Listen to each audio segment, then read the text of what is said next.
Guys, man, it's beautiful Monday morning out there. Air nice and cool, but it's Monday morning. So we got a long week. I think going to be 98, 104, and all that top stuff this week. But we got Mike's 04 Dodge in the house, two-wheel drive. The training's been built before. It's got a triple disc converter, supposedly billet shafts and all that type of stuff in it. But he's never been happy with it. Just shifts too hard. He's just not happy with it. Now we did check the TV adjustment and all that type of stuff before we pulled it out. Everything seemed to be fine there. So we're going to get here and basically see what it looks like. Like I said, we don't know who built it. And you know Dodges, they're pretty tough to build. So we get in here, make sure we have the right converter. Got a little bit of wear right on that hub already. You can see the gouging in it. So I don't know. Does he have a stock flywheel on this, Teresa? I don't know about that. We'll have to check that out and sure. Now it does have a late model converter. He's got the ring here on the stator. The hub was smooth all the way in. It wasn't stepped. So the smooth one takes the ring. The stepped one does not.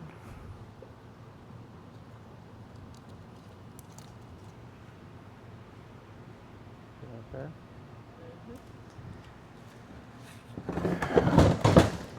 And so we're going to go through this kind of slow and try to see a few things as we take it apart. Adjust band adjustments and stuff like that, just to kind of see. Quite a bit of metal on the output speed sensor.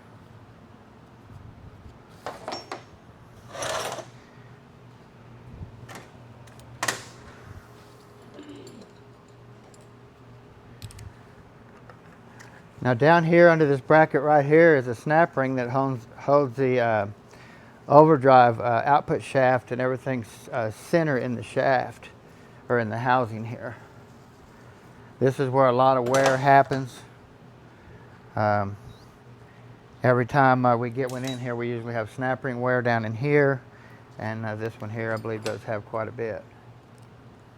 And you can see right down in here where that snap ring's wore. Can you see that right there? Yep. I don't know if I can. I can. Now we put a case saver in here. It'll push that bearing all the way back this way, and it'll basically tighten up the whole drum. I mean, the whole barrel of this unit will be tightened up just by putting that saver in there. So they work really good. We just, whether they're wore out or not, we put that case saver in there. That way it can't wear out, and it just keeps that everything pushed forward like it's supposed to. So.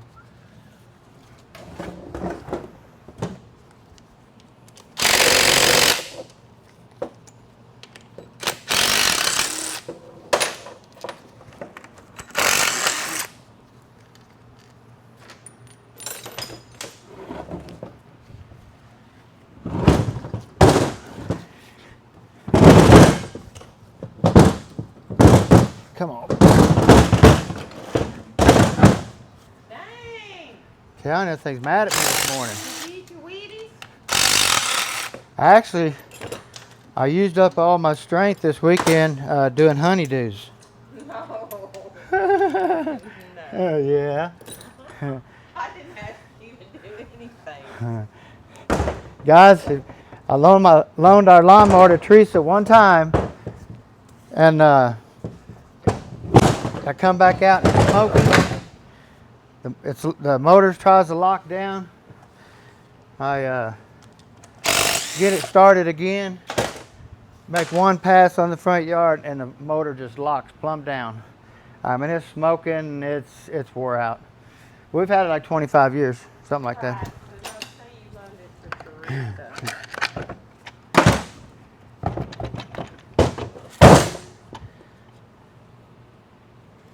As I said, we're going to get in here and look at everything. Like I said, this doesn't have very many miles on it since it's been rebuilt. I think there's a date on bell housing up here. It says like 5/11 Is there? written in there. 5/11/20. Yeah. So get our snap rings out of here. And we'll have a wavy snap ring first that should come out.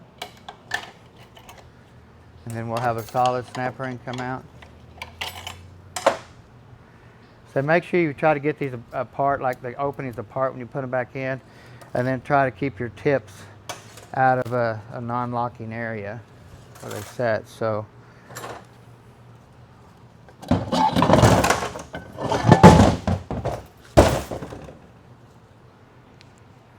this bearing here, you can clean it up and it feels good, but the load on this bearing isn't this way, it's being pushed backwards. So you always want to pick up on it and pull it backwards and see if there's any wear or any type of roughness on the back side of this bearing, because this bearing is physically being pushed back. So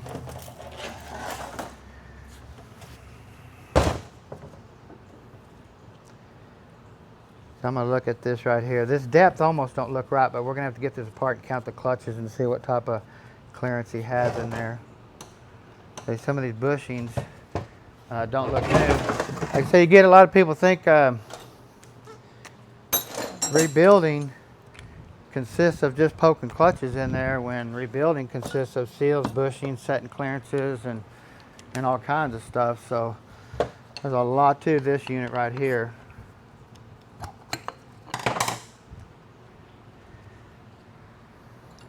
So your overdrive piston will have the short lip seals on the outer and the inner. Now the kit will come with two seals that look just like this. One will be longer, and then this one here will be longer. You don't interchange them, get them mixed up. Get our 3/8 bolts out of the support back here.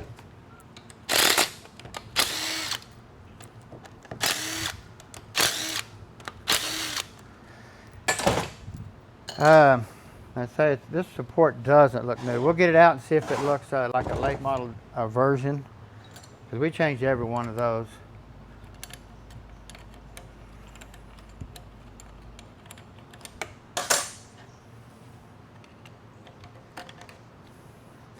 TV linkage. This linkage here is what controls TV pressure and to a certain extent how early and how late this thing shifts. So the way this is adjusted is really critical on this thing.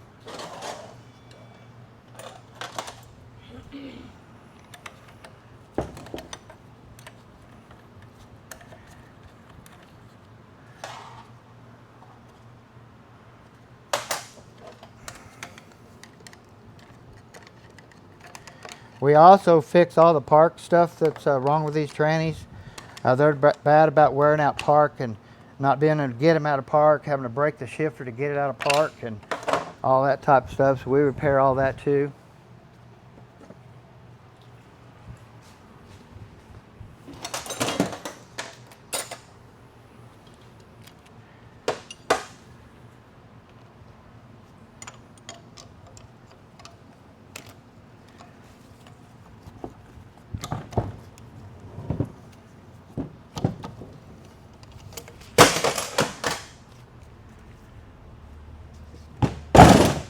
Anyway, I can kind of look at this, see what type of band adjustment we have on it before I mess with anything. Yeah, see the band was a little tight. Should have been 2 7/8. It's barely 2. So we want to definitely get that out where it needs to be, because that'll cause shift timing issues, hard shifting, stuff like that, just in band adjustments. So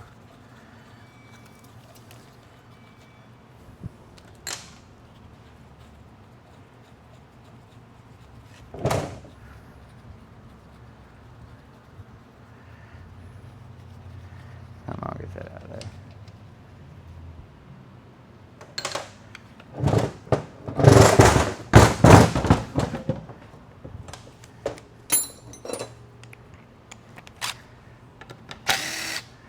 Like I say, we haven't even looked in the pan on this one yet, so what we see is what you see. Now it does have a deep pan on it though. That's a plus right there when it comes to these trannies.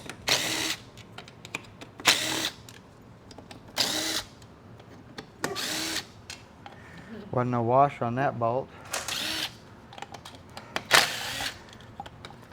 These pans are bad about loosening up, so after you put them on, you always got to recheck them.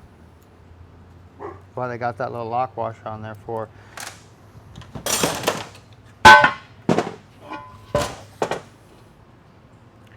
Not too shabby. Nope, not too bad. Mm-mm. Like I said, I don't know if it's ever been serviced or anything like that since he's rebuilt it.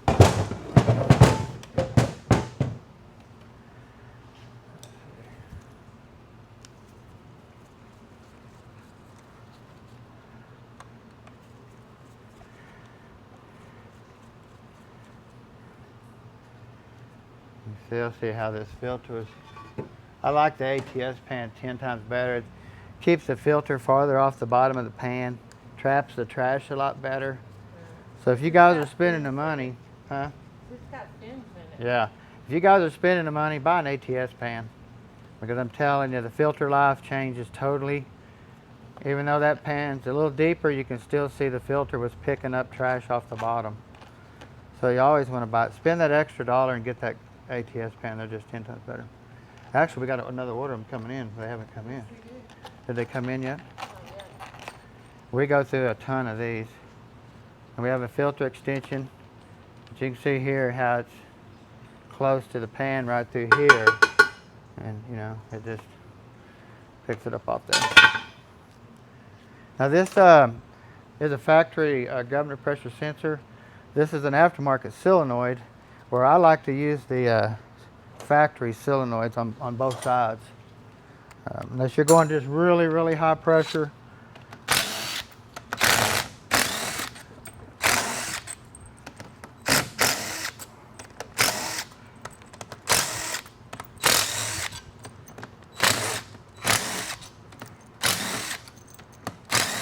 This little gun has quite a bit of torque. It's pretty amazing.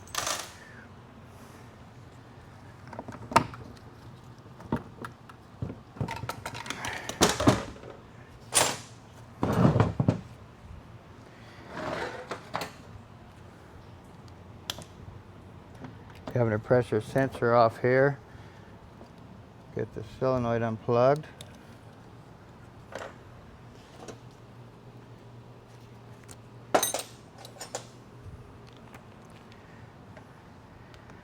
Now I'm not sure what type of kit it has in it. Now we will be changing some things if it doesn't have what we need, or what it needs, pretty much. It's got the plate on it. So we're kind of looking towards a Transgo kit possibly. Now, anytime you put a triple disc converter in one of these Dodges, you don't modify the lockup system at all. You do the grind on the valve, but you physically don't do any modification to the circuit. If you do, you ain't gonna want this thing to go into lockup, guys, let me tell you. So, now if you look here, we have two holes, big holes drilled into this exhaust right here for lockup. So this thing right here with the triple disc is going to really, really go into lockup. I mean, it's going to hit so hard you're going to think you left everything back in the back of it. I mean, it's really that firm. It's going to be violent. Violent, yes. Now they did do the update here. They didn't drill this hole here, which is good. You don't need to on a triple disc unless you're just doing something really crazy. So are you going to fix that? Oh yeah, we'll fix them holes. We can weld them holes up. Okay. Now we're going to get in here in this rooster cone and look at it. Now the problem they have on these rooster cones is we have wear in here that lets this detent ball slide back and forth. It lets it rock like this and causes the shifter to get sloppy, stuff like that. And then also this ramp right here that pulls it, that locks it in park from here to here, we'll take just a tad of that corner off right there and make it where it doesn't have such a hill to climb right here at the end. But we can do that, and now it'll still hold in park really nice, but you don't have to have that pop to get it out of there. So.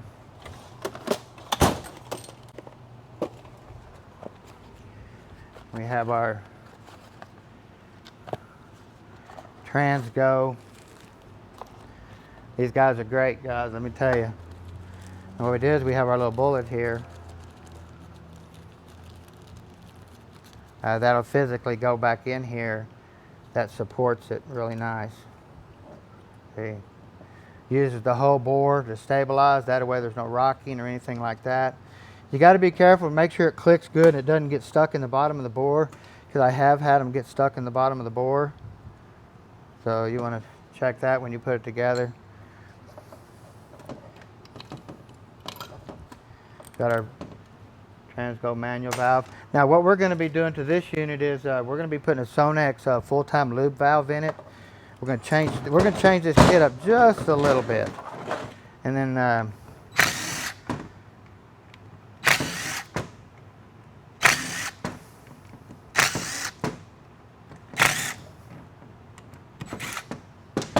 now what you want to do here, you're going to be doing some modifications to this area here. You're going to pull this off. You're going to plug 2 holes with 2 pins that come in the kit.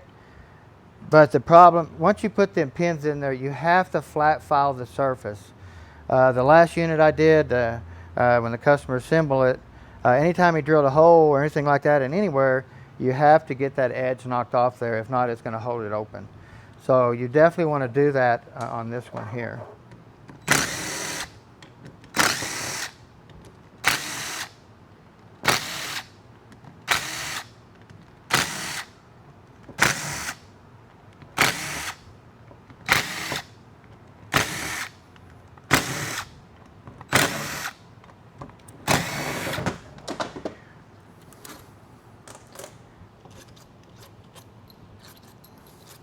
Now sometimes this bolt right here can be shorter,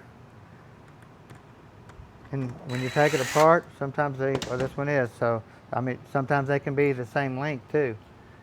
So if you got a short one, it goes there. Sometimes if you don't, you can put a long one there. Just watch it when it comes out the back, because they do have long ones there too.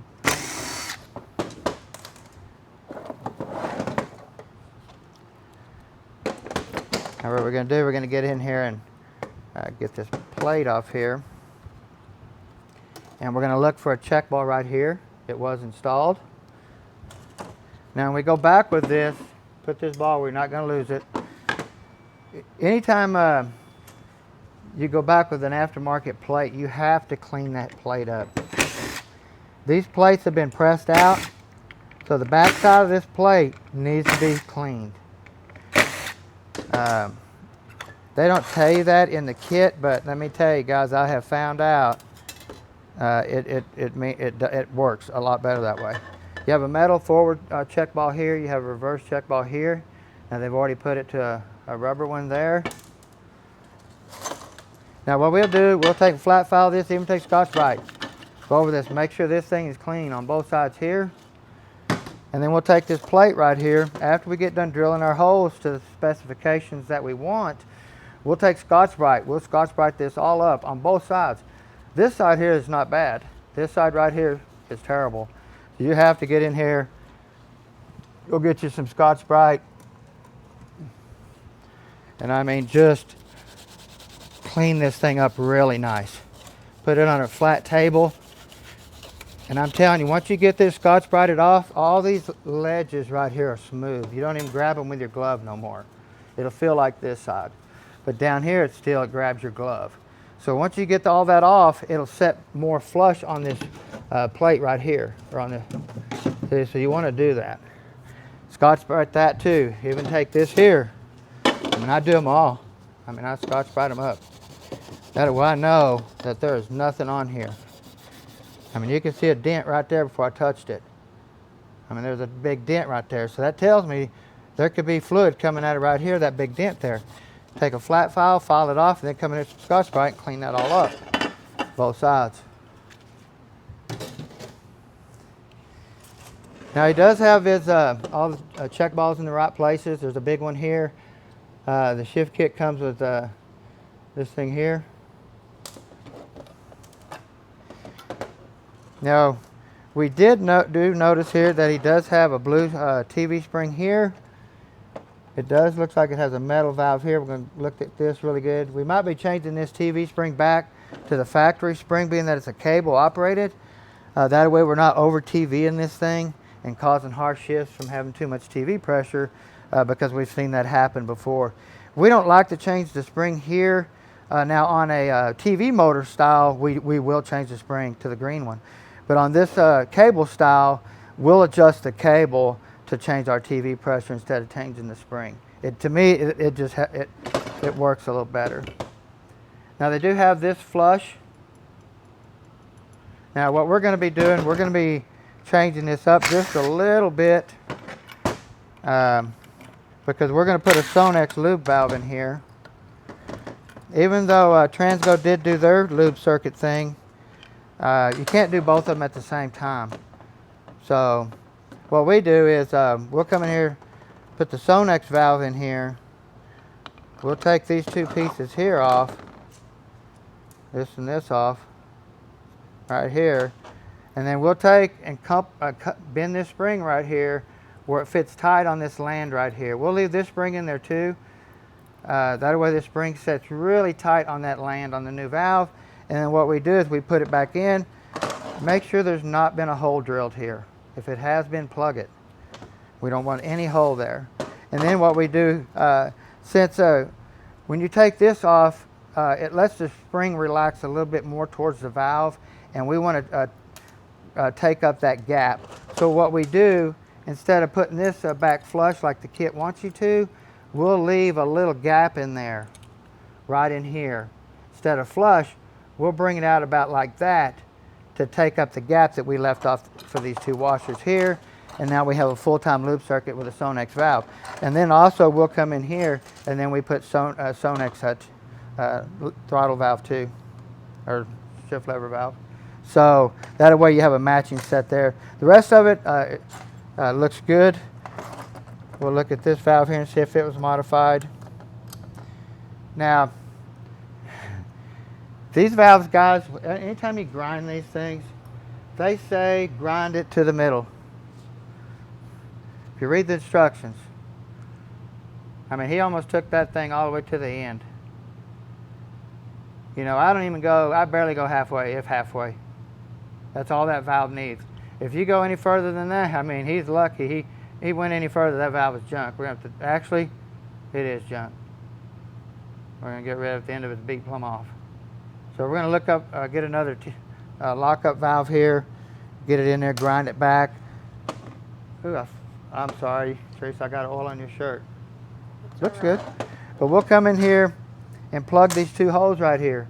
Because in your Transgo instructions, it tells you if you have a triple disc converter, do no modifications to the lockup circuit. So you don't want to do that. So there's also going to be some work done here, in here. You're going to be knocking some pins in. You want to make sure you flat file all that area too. So we do have a metal TV valve here. Got an aftermarket spring. Your TV collar is shallow here, flush here. You want to make sure you put the shallow in. Put it back in there like that. This valve, I believe, is the same as a factory, so you can go back with the factory spring. We'll check it to verify the length and stuff on it first before we put a factory spring back on it. But we definitely are probably going to do that. So it's the little things that get you. Like I say, band adjustments, holes drilled too big, stuff like that. We have a shift kit accumulator spring here for the intermediate. We'll have this is a cable. Okay, normally they have a plug here, I was thinking, but maybe not on this one. Have to look at the kit again. This factory band struts.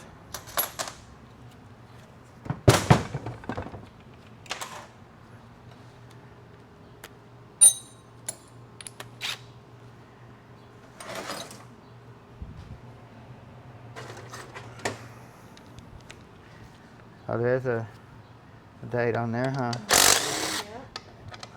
Yep. He took this thing back to the shop multiple times, and he's just never been happy. And I can see why. I already know how this tranny acts when you drill holes too big.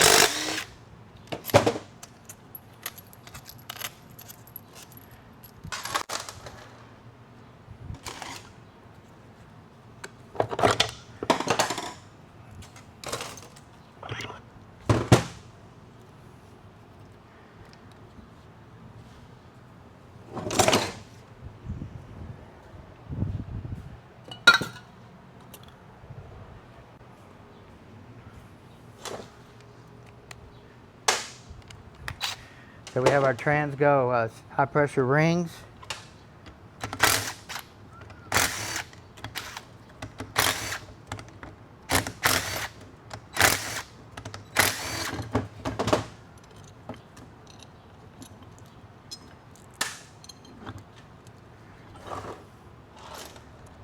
Come in and look for any type of pump wear. We got some bluing gone on it. No rutting or anything like that. You want to look in here. Like I said, it doesn't really look like any of the bushings have been replaced in this unit. So I know the pump gears haven't been replaced at all. Front pump bushing, looks pretty old too. Like I said, a lot of times we get them in here, somebody's rebuild is just slap some clutches in it. They don't put no bushings, no seals or nothing in it. That's when we run into problems. So, and we have our high reverse clutch here.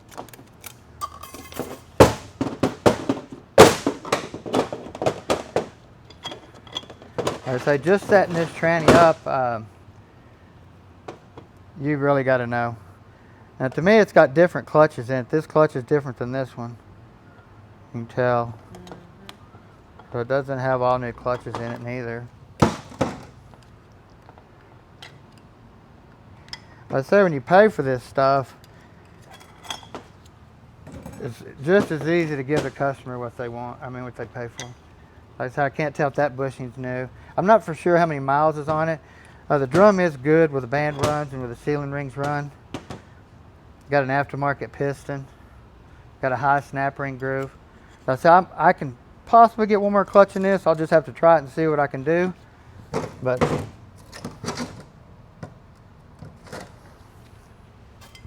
like I say, this is a selective pump washer here, stator washer.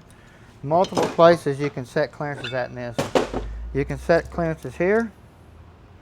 Now we do have a billet input shaft. The customer did say he did have it, and he does have one in there. Got a Transgo forward high pressure ring. Got your rings here for your lockup. Looks good.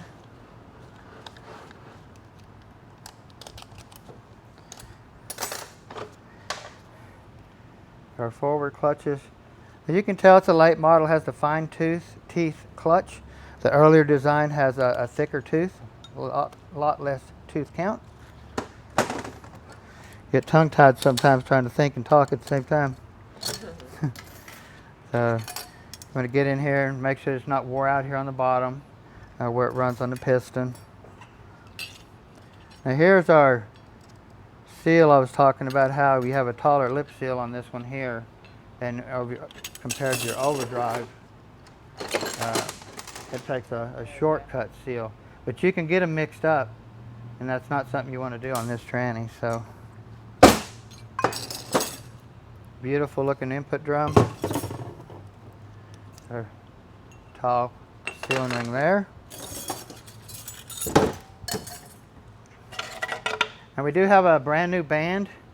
Now we'll be going with a different band. We'll be going with the early 727 band. Gives us a little bit more material on the drum. You can see this one here is already starting to flake off. Now it almost looks like a rebuilt, a reline or something. And we also do have a selective washer here.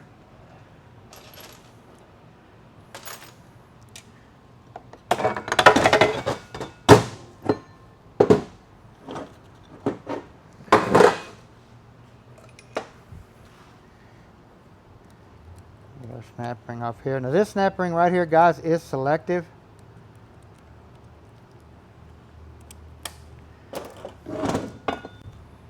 It holds the output shaft and all the planets together. This thing is selective.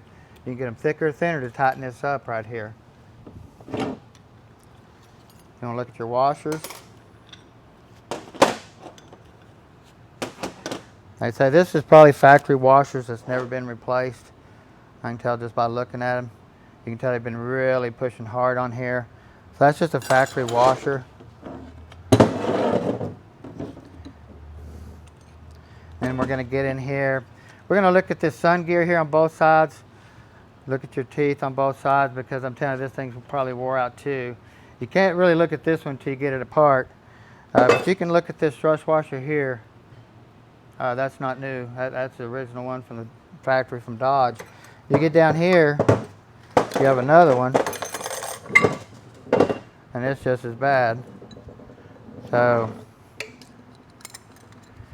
see, it's almost nothing left of it. This is the biggest load washers Dodge makes for this unit. They'll take a lot of load, but let me tell you, the trick to this thing is to use that Sonex full loop circuit valve and get as much oil into this circuit as you can. I mean, just flood it. You can see how much load that's been on that washer to push that indentation of that pin into this washer. You can feel it. You can actually grab that right there. Yeah, you can see it pretty good. Yeah, it's deep. So we got new washers over there. You want to look here. All your gears on both sides. Look for any pin changing colors or anything like that. And so you can Scotch brite this up, buff that up really nice. Like I say, I'm not set up on to take my overdrive unit apart yet, but we'll get this rear case support and stuff out of the bottom here.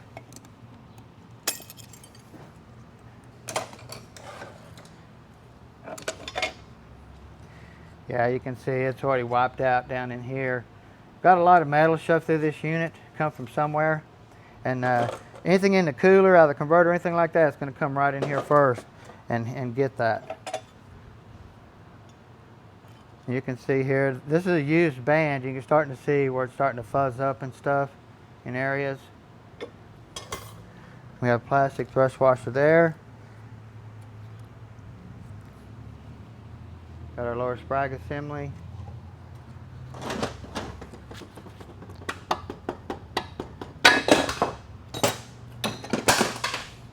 You can see here where this is all chewed up. Now this wasn't replaced on a rebuild. This is a factory style unit. The aftermarket one we'll use will have a rubber O-ring to seal the pressure in here. We'll even drill this feed circuit hole a little bit bigger just to even get more oil on this thing. So,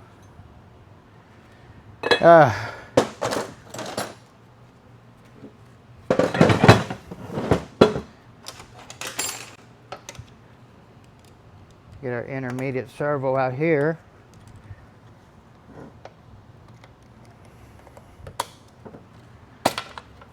Woo. Well, I'm glad I didn't get you there.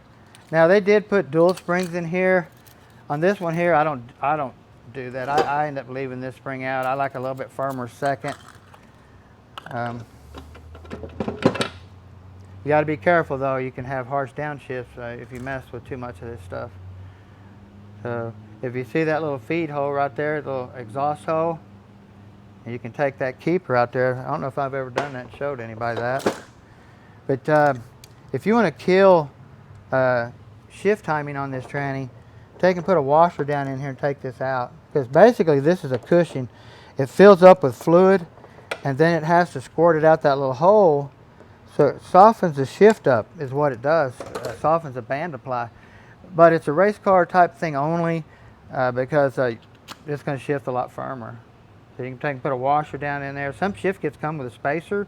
It'll space all the way to the top, take the spring out, put the washer and the snap ring back in. Now it's a solid unit. See? So I don't know if y'all have ever seen that. Got a reverse band anchor there.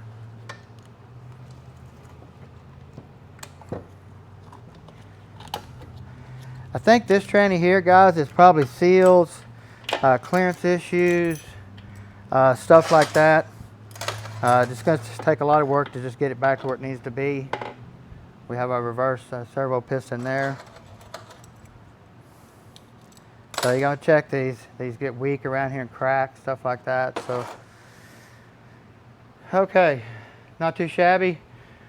But it's going to take a lot to put it back together. I mean, like I said, some people's rebuilds just ain't rebuild, guys. I mean, it takes somebody like me that cares, that really cares to take time to really take these things apart and put them back together 100%. Because, I mean, it's irritating. I mean, it takes a lot of time. I stand back at this table sometimes 8 hours, 7, 8 hours a day. I mean, just stand here and build and build and build, cut bushings out, I mean, because you got to do it right. And we don't want no comeback. So, Teresa, thank you for recording. Annie's over there passed out just like always. We wore her out this weekend. So y'all don't forget to subscribe. It's Monday. See y'all Tuesday. Y'all have a great day.